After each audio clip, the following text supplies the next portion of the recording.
Dear friends, my dear masters and my dear God's, Srikrishna అమృతానికి స్వాగతం, సుస్వాగతం. మనం ఇప్పుడు 24వ ఎపిసోడ్కి అడుగు పెడుతున్నాం. మరి ఇటువంటి గొప్ప ధ్యాన జ్ఞాన మార్గాన్ని అందించినటువంటి మనందరి గురైనటువంటి బ్రహ్మర్షి పితామహ పత్రిజీ గారికి, పత్రి మేడం గారికి, సాధానందేవ్ గారికి కృతజ్ఞతలు చెప్పుకుందాం. భగవద్గీతకు శ్రీకృష్ణ పరమాత్మని కృతజ్ఞతలు చెప్పుకుంటూ ఈరోజు ఒక అద్భుతమైన శ్లోకం మీ ముందుకు తెస్తున్నాం. భగవద్గీత 2వ అధ్యాయము 63వ శ్లోకము. క్రోధాద్భవతి సమ్మోహః, సమ్మోహాత్ స్మృతి విభ్రమః, స్మృతిభ్రంశాత్ బుద్ధినాశో, బుద్ధినాశాత్ ప్రణశ్యతి. పలకండి my dear masters, my dear friends.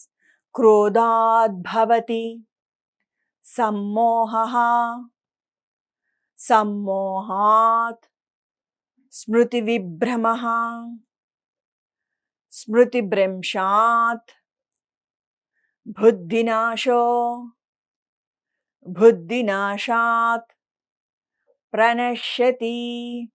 క్రోధాద్భవతి సమ్మోహః, సమ్మోహాత్ స్మృతి విభ్రమః, స్మృతిభ్రంశాత్ బుద్ధినాశో, బుద్ధినాశాత్ ప్రణశ్యతి. పలకండి my dear masters, my dear friends. క్రోధాద్భవతి సమ్మోహః, సమ్మోహాత్ స్మృతి విభ్రమః, స్మృతిభ్రంశాత్ బుద్ధినాశో, బుద్ధినాశాత్ ప్రణశ్యతి. తాత్పర్యం ఏమనగా, కోపం వలన అవివేకం, అవివేకం వలన స్మృతిభ్రంశం. కోపం వలన అవివేకం అంటే వివేకం నశిస్తుంది, ఇచ్చ నశిస్తుంది, సరి అయినది ఏది సరికానిది ఏమి ఆలోచననే ఉండదు. అవివేకం వల్ల స్మృతిభ్రంశం అంటే విచక్షణ జ్ఞానం కోల్పోతావు, నీకు నచ్చినట్లు నువ్వు ప్రవర్తిస్తావు. దాని వలన బుద్ధి చెడుతుంది. బుద్ధి చెడిందంటే ఇంకా అయిపోయింది. అంటే మరి ఇంద్రియాలు మనసు మీద ప్రభావితం చేస్తే మనసు బుద్ధి మీద ప్రభావితం చేస్తుంది.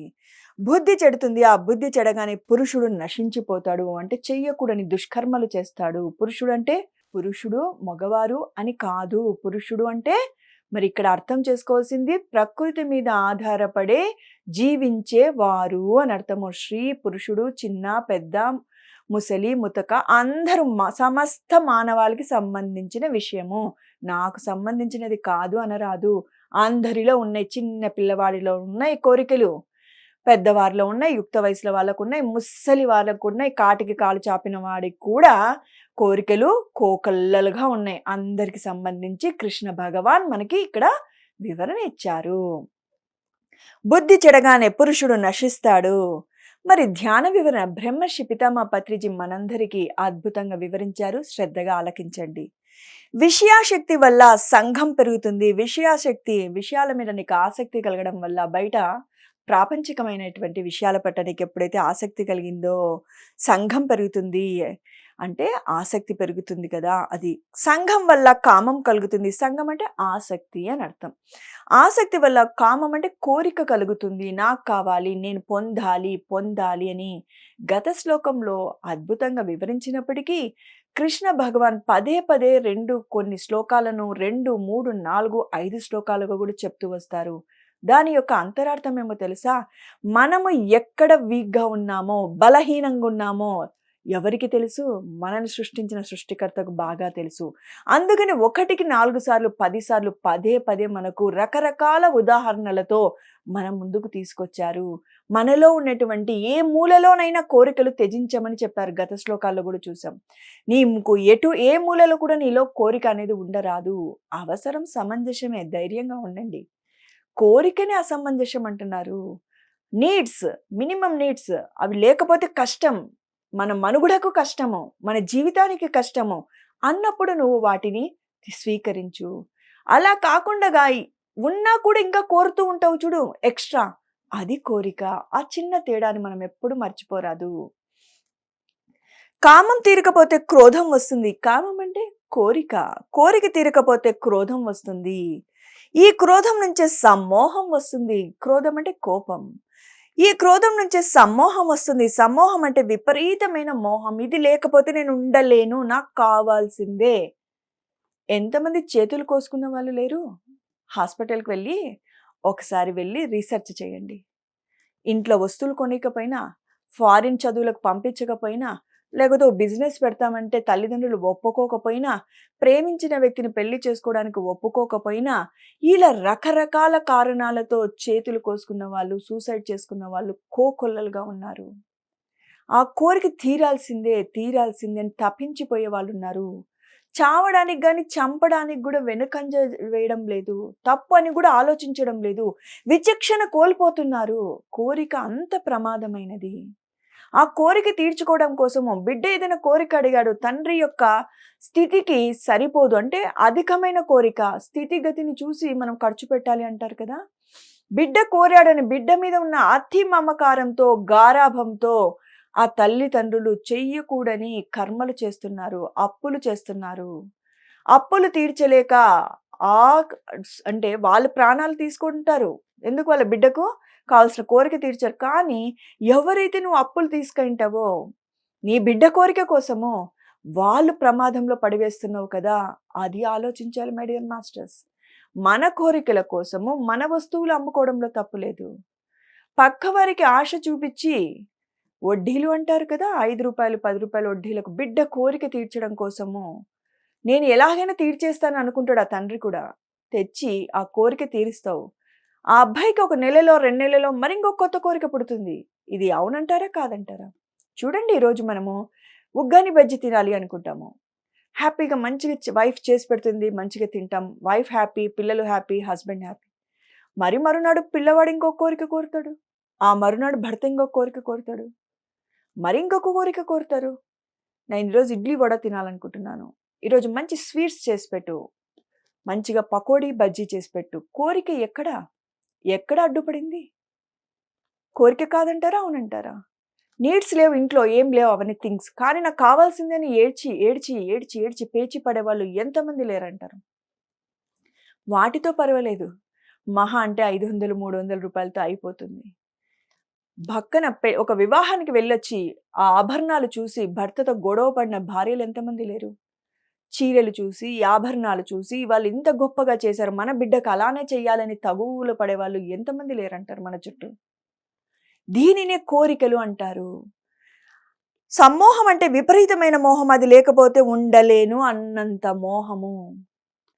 మరి గత శ్లోకంలో ఎన్నో ఉదాహరణలు చెప్పాను. కైకేయి గారి గురించి చెప్పాను. ఆమె యొక్క కోరికలతో ఎటువంటి పతనాన్ని తెచ్చిపెట్టుకైంది. దశరథ మహారాజు ప్రాణం పొయ్యంత పని అయింది. పొయ్యింది కూడా ప్రాణం, పొయ్యంత పని ఏమి. మరి అందుకు కారణమేమి? కైకేయమ్మ కోరిన కోరికలు కాదంటారా? రాముని యొక్క వెడబాటుతోనే గదా దశరథ మహారాజుకు ప్రాణం మీదకొచ్చేసింది. ఆ కోరికలు కోరకపోతే దశరథ మహారాజు చక్కగా ఉండేవారు. రాజ్యపాలన అద్భుతంగా చేసేది. సీతమ్మ వారికి కష్టాలొచ్చేటివి కాదు. ఇన్నిటికి మూలం ఎవరైనారు? కైకేయమ్మ కోరికలే కాదా? మరి అలానే మరి ప్రాపంచికంగా చెప్పుకుందాం ఇప్పుడు. నెక్స్ట్ లాస్ట్ ఎపిసోడ్‌లో రావణాసుడి గురించి చెప్పుకున్నాం. కైకేయమ్మ గురించి చెప్పుకున్నాం. ఎంతోమంది ఎందుకు దుర్యోధనుడి గురించి చెప్పుకున్నాం. అలానే ఇప్పుడు అద్భుతమైన ప్రాపంచిక ఉదాహరణ చెప్తాను. మరి 'శుభలగ్నం' సినిమా ఎంతమంది చూసారో తెలియదు. యూట్యూబ్‌లో టైప్ చేసి కొట్టండి. యువత అయితే ఎస్పెషల్లీ చూడండి. మా ఒక వయసు వాళ్ళు, మాకన్నా పెద్దవాళ్ళు ఈ సినిమాని చాలా చక్కగా అనుభవం కింద తీసుకోవచ్చు. నేను ఒక 2 నిమిషాలు ఆ యొక్క అంతరార్థాన్ని చెబుతాను.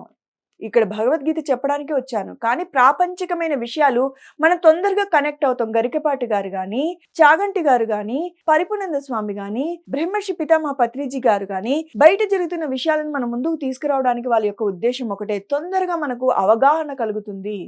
అందులో జరిగిన లాభ నష్టాలను తొందరగా బేరే చేసుకోగలుగుతావు అని. 'శుభలగ్నం' అనే సినిమా చలనచిత్రంలో తారామణులొచ్చి జగపతి బాబు అండ్ మనకి అమల, రోజా గారు నటించారు. చాలా అద్భుతమైనటువంటి సినిమా. అమల వచ్చేసి ఒక ఇంటి అద్భుతమైనటువంటి ఇల్లాలు. ఆ యొక్క తన భర్తను పదే పదే మనము మంచి ఎదుగుదల ఉండాలి. వాళ్ళని చూడు, వీళ్ళని చూడు అని పదే పదే గుర్తు చేస్తూ ఉంటుంది. వాళ్ళింట్లో ఈ వస్తువులున్నాయి, వీళ్ళింట్లో ఈ వస్తువులున్నాయి. మనం ఎప్పుడు కొనాలి? మనం ఎప్పుడు లైఫ్‌ని ఈ విధంగా లీడ్ చేయాలి అని. తను మార్నింగ్ తినే బ్రేక్‌ఫాస్ట్‌తో పాటు రిచ్ పీపుల్ ఇలానే తింటారు అననేసి ఒక పిల్లలతో పాటు ఒక విష బీజాన్ని నాటుతూ ఉంటుంది. తన భర్తను కూడా ఆ ఆనందాల కోసం, ఆ వైభోగాల కోసం, ఆ సంపదల కోసము తన భర్తను ₹1,00,00,000కి అమ్మకానికి పెడుతుంది. దీనిని కోరిక అతి అయిందంటారా? లేక సరైగ్గానే ఉంది, సరళంగానే ఉంది అంటారా? అన్ని కోరికలు నెరవేరుతాయి. మంచి బంగ్లా ఉంటుంది, అన్నీ ఉంటుంది. ఒకానొక సమయంలో తన స్నేహితురాలు, ఆ బంగ్లా అమ్మినటువంటి స్నేహితురాలు ఫోటో తీసుకోవడానికొస్తుంది. అప్పుడు ఆమె హేళన చేస్తుంది ఈ అమ్మాయిని. ఒకప్పుడు వీరిద్దరు కలిసినప్పుడు తను లిఫ్ట్ ఇవ్వడానికి అమలని పిలిస్తే లిఫ్ట్ ఇస్తుంది. "మీ ఇల్లు ఎక్కడ?" అంటే "బంజారా హిల్స్‌లో మా ఇల్లు" అంటుంది. సరే నేను డ్రాప్ చేస్తాను రమ్మంటే, అమల గారి ఇల్లు బంజారా హిల్స్‌లో ఉండదు. ఏదో ఒక చిన్న ఇల్లులో ఉంటుంది తను. తన ముందు తన స్నేహితురాలు ముందు నేను చులకన కాకూడదు. నేను చదువుకునే టైంలో అందరికి నేను చాలా పెద్ద స్థితివంతుడిని పెళ్లి చేసుకుంటాను అని చెప్పాను. తను హేళన చేస్తుందేమో అననేసి ఒక లాక్ ఉన్న ఇంటిని చూపించేస్తుంది. ఎక్కడికి వెళ్లారు ఈ నౌకర్లు, చాకర్లు? నేనొచ్చేసాను అనేసి లేని ఇంటిని, లేని చౌకర్లని, నౌకర్లని చూపిస్తుంది. అక్కడున్నటువంటి వాళ్ళ ఫ్రెండ్ అంటుంది, "ఇది నా ఇల్లు." అప్పుడామె చెప్తుంది, "నువ్వు నా స్నేహితురాలివి. నీ యొక్క సంపద చూసి నేను నీతో స్నేహం చేయడం లేదు. ఈ అతి ఆశ ఎక్కడికి తీసుకుపోతుందో జాగ్రత్త తస్మాద్" అని చెప్తుంది. కోప్పడుతుంది. ఇంటికి వచ్చినాక ఆమె మీద బాగా తిట్టిపోస్తుంది. తన భర్త మీద అలుగుతుంది. "నువ్వు ఇలా ఉండడం వల్లనే మన జీవితం ఇలా ఉంది. నువ్వు ఎంతో గొప్ప ఇంజినీర్‌వి. నువ్వు లంచాలు తీసుకోవు. మన జీవితాలు అందుకనే ఇలా ఉండిపోయినాయి. ఎంతమంది తీసుకోవడం లేదు" అని ఎన్ని రకాలుగానో తన భర్తను ఈ విధంగా దూషిస్తుంది.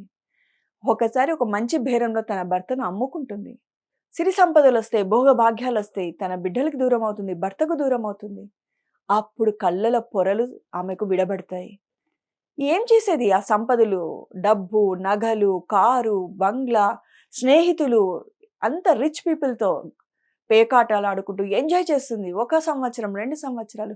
తమ బిడ్డలు కూడా తనని ఇష్టపడని స్టేజ్‌కి వెళ్ళిపోతుంది. తన భర్త కూడా తన మీద ఆప్యాయత తగ్గిపోతుంది. మెల్లి మెల్లిగా తన యొక్క విలువలు అర్థమవుతాయి. ఇదా నా జీవితము? ఇదా నేను కోరుకునేది? హాయిగా చిన్న ఇంట్లో ఎంతో ఆనందంగా ఉండేవాళ్ళం మేమందరము. వెన్నెలలో హాయిగా మేమిద్దరం భార్యాభర్తలం కబుర్లు చెప్పుకుంటూ అని. మన దగ్గర ఉండేటి మనకెప్పుడుకీ ఆనందాన్ని కలిగించలేకపోవడానికి కారణం మన కోరికలు వాటిని కప్పేస్తున్నాయి, కమ్మేస్తున్నాయి మేఘాలలాగా. ఎప్పుడైతే మన దగ్గర ఏవైతే ఉన్నాయో వాటితో సంతృప్తిగా ఉండమంటుంది భగవద్గీత. చాగంటి గారు ఒకసారి ప్రవచనం చెప్తూ మన కోరికలు 100 అనుకుందాము అంటాడు. పుట్టినప్పటి నుంచి ఇప్పటి వరకు 90 నెరవేరింటాయంట my dear friends, my dear masters. ఒక 10 నెరవేరిండవంట. వాటికే మనము భగవంతుని ముందు ఫిర్యాదులు చేస్తూ ఉంటామంట. నాకు నువ్వు పలానా కోరిక నెరవేర్చలేదు, నెరవేర్చలేదు. ఈ 90లో తినే ఫుడ్ కావచ్చు, క్లోత్స్ కావచ్చు, రంగులు కావచ్చు, మనం వెళ్ళాలనుకున్న ఊర్లు కావచ్చు, మన బంధువులు కావచ్చు, వివాహ బంధాలు కావచ్చు, పిల్లలు కావచ్చు, వాళ్ళ చదువులు కావచ్చు. 90% శాంక్షన్ అయిపోయింటాయంట. ఒక 10%. నేను అనుకునేవాడిని దాన్ని, కరెక్టే భగవాన్ 90 తీర్చావు గదా! 10 తీర్చేయొచ్చు కదా! అంటే అంతర్వాణి సమాధానం చెప్పేది, ఆ 10 తీర్చడానికి నేను రెడీగానే ఉన్నాను. నీ అకౌంట్ బ్యాలెన్స్ ఎక్కడా అని అడుగుతున్నాడు భగవాన్. కరెక్టే కదా! మన అకౌంట్ బ్యాలెన్స్‌ని బట్టే కదా మన జీవితంలో శుభం, అశుభం, మంచి, చెడులు, లాభం, నష్టం. మరి మన అకౌంట్‌ని మన బ్యాలెన్స్ పెంచుకుంటే ఆ 90, 100 ఏమి 110 కూడా తీర్చడానికి భగవాన్ రెడీగా ఉన్నాడు.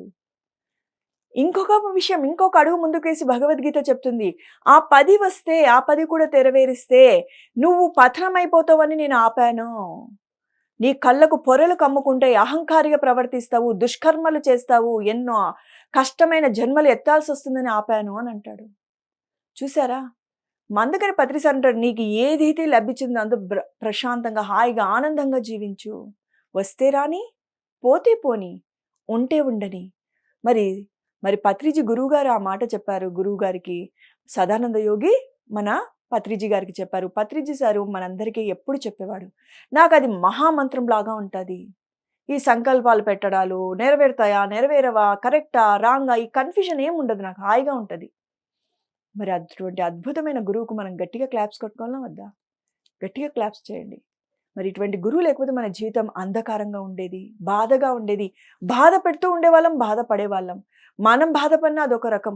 మన చుట్టూ ఉన్న వాళ్ళని, బిడ్డల్ని, భర్తని, అత్తమామని, అమ్మ నాన్నని, ఇరుగు పొరుగుని, స్నేహితులని, మన కోరికల కోసం వాళ్ళని హింసించే వాళ్ళం, బాధ పెట్టేవాళ్ళం. అది ఎంత దుశ్చర్య చూడండి. ముందుకు వెళ్ళిపోదాం మాస్టర్స్. ఆ స్థితిలో వివేకం నశిస్తుంది. ఎప్పుడైతే నీకు కోరిక విపరీతమవుతుందో వివేకం నశిస్తుంది, జ్ఞానం నశిస్తుంది, బుద్ధి నశిస్తుంది, అహంకారం విజృంభిస్తుంది. ఎందుకు నేను దాన్ని పొందలేను అని అహంకారం విజృంభిస్తుంది. అహంకారంతో కళ్ళు పొరలు ఎక్కుతాయి my dear masters, my dear friends. చెయ్యకూడని దుష్కర్మలు చేస్తాము. వాటి ఫలితాలను తిరిగి మనమే పదింతలై వందింతలై తీసుకోవాల్సి వస్తుంది. ఎప్పటికి మరవరాదు, ఎప్పటికి మరవరాదు. ఏమవుతుంది అహంకారంతో? చెయ్యకూడని కర్మలు చేస్తావు. ఏమవుతుంది? వాటి ఫలితం మనమే అనుభవించాలి. ఆ రోజుకు, ఆ నిమిషానికి నువ్వు మహారాజువు, మహారాణివి. కానీ దానివల్ల వచ్చే ఫలితానికి మనము ఎంత ఫలితం అంటే ఎంత మనము తిరిగి పెనాల్టీ చెల్లించాల్సి ఉంటుందో. అహంకారం విజృంభిస్తుంది. చేస్తున్న పని యొక్క పరిణామాలను, మంచి చెడులను ఏమాత్రం పట్టించుకోము. అహంకారంతో ఇది మంచిదా, చెడ్డదా, నేను చేస్తున్నది రైటా లేదా రాంగా అని ఎప్పుడూ పట్టించుకోము. అయిపోయింది. మనం చేయకూడని దుష్కర్మలు చేసేస్తాం. వాటి యొక్క వలలో పడిపోతాం, కొట్టుకుపోతామని చెప్పొచ్చు. ఈ మంచి చెడ్డలను ఏమాత్రం పట్టించుకోం. సత్యాసత్యాలు, ఉచితాలు మర్చిపోతాం. విచక్షణ జ్ఞానం కోల్పోతాం. మంచా చెడా అని విచక్షణ జ్ఞానం కోల్పోతాం. సత్యమైందేది, నిత్యమైందేమి, పరమాత్మ ఏం చెప్తున్నాడేమి, ఉచితాలేమి ఏది ఆలోచించము. గుడ్డెద్ర చేరబడినట్లు వెళ్ళిపోతాము. మనిషి తన స్థితి నుండి పతనమైపోతాడు. మరి అంతకన్నా దుర్మార్గమైనటి పని ఇంకొకటి ఉండదు. అంటే మానవత్వం లేకుండా రాక్షసత్వంతో ప్రవర్తిస్తాడు అని అర్థము. ఒక రావణాసుడు, దుర్యోధనుడు ఇలా చెప్పుకుంటూ పోతే కైకేయమ్మ. ఎందుకు సీతమ్మ వారి కోరిక కూడా తనకు ఉపద్రవం తెచ్చిపెట్టింది కదా. సీతమ్మ ఏం చేస్తుంది? బంగారు జింకను చూస్తుంది, ముచ్చట పడుతుంది, తన భర్తను కోరుతుంది నాకు అది కావాలి అని. బంగారు జింక అది మాయ జింక అని రాముల వారు అమ్మవారికి చెప్తారు. మరి ఎంతో జ్ఞానవంతురాలైనటువంటి అమ్మ కూడా ఆ మాయలో పడిపోయిందే. మాయ అంటే అర్థమైందా? మనకు కూడా ఇవన్నీ మాయలే. మరి ఎంత చెప్పినా వినలేదు. ఆ మాయ రాక్షసుడి వలలో పడిపోయింది. దుఃఖం, కష్టం, కన్నీళ్ల పాలు ఆ తల్లి వంతు అయిపోయాయి. అందుకని ఆ మాయ నుంచి నువ్వు బయటపడాలి అంటే నీ దగ్గర ఒక అస్త్రం ఉండాలి. మరి సీతమ్మ వారికి రాముల వారు ఉన్నారు చెప్పాడు అది మాయా జింకానని. మరి మనకు ఎవరుండారు? అందుకని ధ్యానం, జ్ఞానం ఉంటే మనల్ని మనం కాపాడుకోవచ్చు. మనం సరైన విధంలో జీవించొచ్చు. మనకొచ్చి ఎవరు ఉద్ధరించడానికి లేరు కదా. అంత గొప్ప స్థితివంతులం కాదు కదా, సీతమ్మలాగా కాదు కదా. రాముల వారంత గొప్ప యోగేశ్వరుని భర్త చేసుకోవడానికి. మరి మనము ధ్యానం చేస్తూ నిత్యం జ్ఞానాన్ని పొందినప్పుడు ఈ మాయల్లో పడిపోము, మాయ జింకలలో పడిపోము. Okay masters. మనిషి తన స్థితి నుండి పతనమైపోతాడు కనుక బుద్ధి నశించడమే చావు, అంతకంటే వేరే చావు లేదు. ఎప్పుడైతే ఇంద్రియాలు మనసుని చంచలిస్తాయి, మనసు బుద్ధిని చంచలత్వం వైపు పరిగెడుతుంది. బుద్ధి ఎప్పుడైతే నశించిందో, చెయ్యకూడని పనులు చేస్తూ నీ కోరికలను తీర్చుకోవడానికి సంసిద్ధుడవయ్యావో, అంతకన్నా బుద్ధి నశించిందంటే చావు కన్నా అంతకన్నా ఇంకొకటి లేదు. ఎప్పుడైతే మనకు కనుక బుద్ధి నశించడమే చావు. బుద్ధి నశించిందంటే బతికుండంగానే చచ్చిన వాడితో, చచ్చిన ఆమెతో సమానం అని అక్కడ అర్థం. అంతకంటే వేరే చావు లేదు. మయసభలో సుయోధనుడు భంగపాటు చూసి ద్రౌపది నవ్వింది. దానితో వాడి బుద్ధి నశించింది. ఎప్పుడైతే మయసభలో దుర్యోధనుడు పొరపాటున మయసభలో ఉన్నది లేనట్టు, లేనిది ఉన్నట్టు చిత్రీకరించబడి ఉంటుంది. పొరపాటున పడిపోతే చెలికత్తలు నవ్వుతారు అక్కడ నిజంగా చెప్పాలంటే. వాళ్ళని సరిచేయడానికి ద్రౌపదీదేవి వెళ్ళి ఆమె ప్రమాదం కొని తెచ్చుకుంటుంది.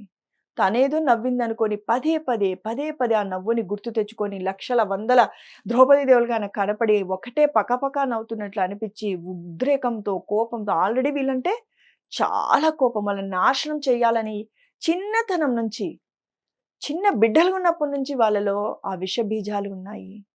అందుకని మన బిడ్డల్ని కూడా ఎప్పటికప్పుడు మనం సరిచేస్తుండాల్సిన బాధ్యత మన మీదే ఉంది. వారి ఆలోచనలను, వాళ్ళ చేష్టల్ని ఎప్పుడు గమనించాల్సిన బాధ్యత తల్లిదండ్రుల మీద ఉంది. లేకపోతే వాళ్ళ పతనానికి మనం కూడా ఎంతో కొంత కారణమవుతాము. నెక్స్ట్ మై డియర్ మాస్టర్స్ వెళ్ళిపోదాం ముందుకు. మయసభల సుయోధుడు భంగపాటు చూసి ద్రౌపది నవ్వింది. దానితో వాడి బుద్ధి నశించింది. మరి నవ్వుతే ఏముంది అని అనుకున్నా, లేక పిలిచి దండించినా సరిపోయేది. ఎందుకు బావగారిని చూసి అలా నవ్వావు అని అనిపించేది. క్షమించండి నా మీదో చెప్పేది, అయిపోయేది. అలా కాకుండా ఏం చేశాడు దుర్యోధనుడు? పగపట్టాడు, ప్రతీకారం తీర్చుకోవాలనుకున్నాడు.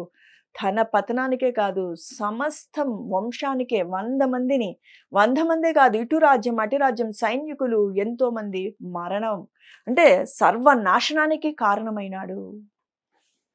దానితో వాడి బుద్ధి నశించింది. వాడి వల్ల వాడు నాశనమయ్యాడు. తద్వారా ప్రపంచమంతా నాశనమయ్యింది. అయిందా లేదా? అలా అన్నమాట మాస్టర్స్. ఒక గుడ్డెద్దు చేలో పడితే దానికే నష్టం, చేనుకు నష్టమే. ఒక గుడ్డెద్దుకు కళ్ళు కనిపించవు. మరి గుడ్డికి ఫర్ సపోజ్ ఎద్దుకు గుడ్డి లేదనుకోండి, గట్టు మీద ఉండి మేత మేస్తుంది. No problem.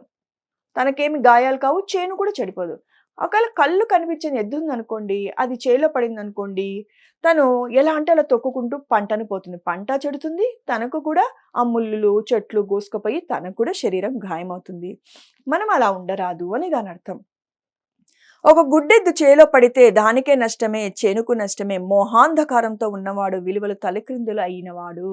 మోహం ఉంటే నీకు అంధకారం వస్తుంది. మోహం అంటే విపరీతమైన కోరిక. ఆ విపరీతమైన కోరికతో అంధకారం వస్తుంది. కళ్ళు పొరలు చుమ్ముకుంటాయి. ఏం ఆలోచించవు, విచక్షణ ఏమీ ఉండదు. ఇది సరి అయినదా, సరి కానిదా ఏదీ ఉండదు. తాను చెడిపోయి ఇతరులకు కూడా చెడుపు చేస్తాడు. తాను చెడేది కాక ఇతరులు, ఇప్పుడే చెప్పుకున్నాం కదా, తల్లిదండ్రులకు పిల్లల కోరికలు తీర్చాలని ఎక్కువ అధిక మొత్తాల్లో వడ్డీకి తెచ్చి వాళ్ళకి కట్టలేక వాళ్ళని నాశనం చేస్తారు, వీళ్ళు నాశనం అయిపోతారు. తాను చెడిపోయి ఇతరులకు కూడా చెడుపు చేస్తాడు. మానవుడు ఏ రకంగా పతనమవుతాడో వేదుల వ్యాసుల వారు ఈ విధంగా మనకి సెలవిచ్చారు. అద్భుతమైనగా మనకు అన్ని కోణాల్లో చెప్పుకుంటూ వచ్చారు. మనల్ని మనం పతనం కాకుండా ఎలా రక్షించుకోవాలో మార్గాన్ని సూచిస్తున్నారు శంకరాచార్యులు. ఎలా పతనమవుతారో వేదవ్యాసుల వారు చెప్పారు. నీ యొక్క కోరికలు ఎలా ఉండాలి, నీ కోరికలు అధికమవుతే ఎటువంటి వివేకం నశిస్తుంది, వివేకం నశిస్తే ఎటువంటి ఉపద్రవాలు వస్తాయని మనం పురాణ కథలు, ప్రాపంచిక కథలు అన్నీ చెప్పుకుంటూ వచ్చాం. 1-2 సార్లు ఎపిసోడ్ చూడండి. ఓకే, మనల్ని మనం పతనం కాకుండా ఎలా రక్షించుకోవాలో మార్గాన్ని సూచిస్తున్నారు శంకరాచార్యులు. ఏదో అది చూద్దామా?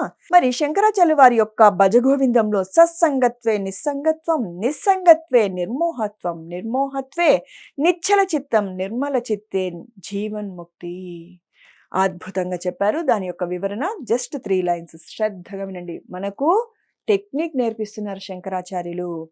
సజ్జనులతో సత్కాలక్షేపం చేస్తూ ఉంటే, సజ్జనులు అంటే ఆత్మజ్ఞానం కలిగిన వాళ్ళు. ఎవరయ్యా ఆత్మజ్ఞానం కలిగిన వాళ్ళు? భగవద్గీతలోని శ్రీకృష్ణ పరమాత్మ, రమణ మహర్షి, రామకృష్ణ పరమహంస, వివేకానందుడు, బుద్ధ భగవానుడు, బ్రహ్మర్షి పితామహ పత్రిజీ, సత్యసాయి బాబా, ఆధుని లక్ష్మవ్వ, రాఘవేంద్రుడు, వీళ్ళందరి గురించి చెప్పుకోవచ్చు. వాళ్ళు ఎన్ని గ్రంథాలు రాసిపెట్టారో మన కోసము. సజ్జనులతో సత్కాలక్షేపం చేస్తూ ఉంటే ప్రాపంచిక విషయాశక్తి నశిస్తుంది. వాళ్ళు నేర్పిస్తారు. కంటికి కనిపించేటువంటి అశాశ్వతాలు, బంధాలు కావచ్చు, ఆస్తులు కావచ్చు, అంతస్తులు కావచ్చు, పేరు కావచ్చు, ప్రతిష్ట కావచ్చు, అందచందాలు కావచ్చు, అన్నీ ఏదో ఒక రోజు వదిలేసి వెళ్ళిపోవాల్సిందే. అప్పుడు వాడు ఎప్పటికప్పుడు అనుకుంటాడు కోరిక ఏది అనేది తెలుసుకుంటాడు. విషయాశక్తి తగ్గితే కోరికలు తగ్గి, ఎప్పుడైతే నువ్వు సజ్జనుల సాంగత్యం చేస్తావో విషయాల మీద ఆసక్తి తగ్గుతుంది. ఎప్పుడైతే విషయాశక్తి తగ్గుతుందో కోరికలు తగ్గుముఖం పడతాయి. క్రమంగా మోహం నశిస్తుంది. అప్పుడు నీకు కోరిక అనేది తగ్గిపోతుంది. మరి ఫస్ట్ పాయింట్ మనము సజ్జన సాంగత్యం చేయాలా. ఆటోమేటిక్గా వాళ్ళు చెప్పే జ్ఞానంతో విషయాశక్తి తగ్గిపోతుంది. విషయాల మీద ఆసక్తి తగ్గిపోతుంది. విషయాశక్తి తగ్గిందంటే కోరికలు ఆటోమేటిక్గా తగ్గిపోతాయి. కోరిక తగ్గిందంటే మోహం పోతుంది. మోహం అంటే విపరీతమైన వాంఛ పోతుంది.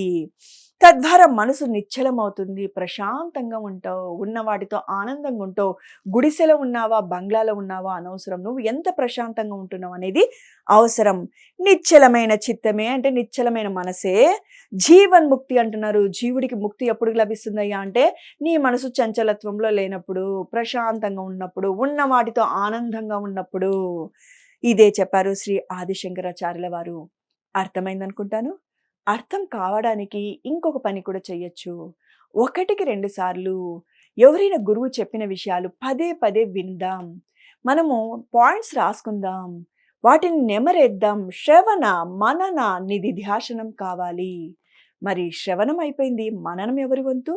మనందరి వంతు. నిధిధ్యాసనం అంటే ఎప్పుడైతే విన్నాక మనం మననం చేస్తామో, నిధిధ్యాసనానికి దారి తీస్తుంటే ఆచరిస్తాము. అయిపోయింది. ముక్త పదం పొందుతాము. మరి ఇటువంటి గొప్ప అవకాశం ఇచ్చినట్టు పిఎంసి ఛానల్ వారికి, బ్రహ్మర్షి పితామహ పత్రిజీ గారికి శతకోటి వందనాలు తెలుపుకుంటూ, okay my dear friends, my dear masters, my dear God's, మరొక అద్భుతమైన శ్లోకంతో మీ ముందుంటాను.